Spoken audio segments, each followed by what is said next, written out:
बताएंगे राज्य के नीति निर्देशक तत्व का अनुच्छेद 40, जिसमें कहता है कि सरकार ग्राम पंचायतों के गठन करे।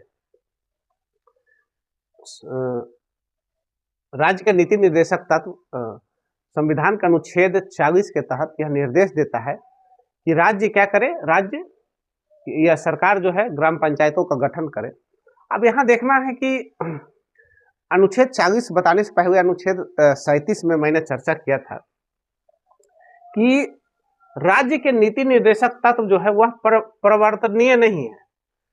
परिवर्तनीय नहीं है का स्पष्ट मीनिंग हुआ कि इसे कोर्ट के द्वारा लागू नहीं करवाया जा सकता है। न्यायालय इसमें जो है हस्तक्षेप नहीं कर सकती है कि इसको लागू क्यों नहीं किया गया, क्योंकि सरकार या राज्य अपने संसाधन के अनुसार उसको क्या करेगी, उसको पूरा करेगी, उसको लागू करवाएगी जितना संसाधन होगा उसके अनुसार।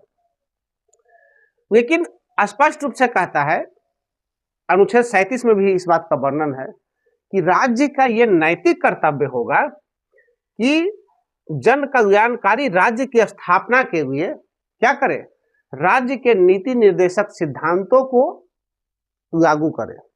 क्या करे?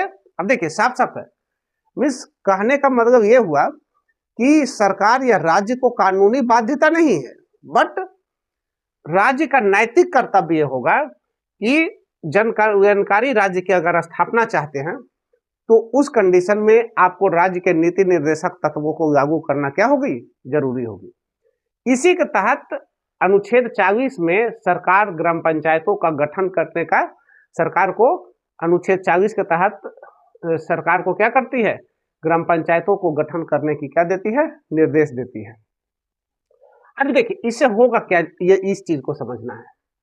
अब इससे इसका उद्देश्य है कि सत्ता का विकेंद्रीकरण करना। मीन्स सत्ता का विकेंद्रीकरण का मीनिंग ये हुआ कि स्वशासन की स्थापना करना। किसका स्थापना करना? स्वशासन की स्थापना करना। स्वशासन मीन्स अपना शासन, मीन्स शासन व्यवस्था में आम जनता की भागीदारी हो जाए, शासन व्यवस्था में हर एक व्यक्ति की भागीदारी हो जाए। इस उद्देश्य से जो है ग्राम पंचायतों के गठन करने की बात करती है। और इससे होगा क्या कि ग्राम पंचायतों को इतनी शक्ति और अधिकार मिल जाएगा जिससे वो क्या करे, जिससे वो खुद अपना शासन क्या करे, जिससे वो अपना खुद की शासन स्थापना करे और एक स्वतंत्र इकाई के रूप में क्या कर सके, वो विकास कर सके और विकास के लिए वो फैसला ले सके।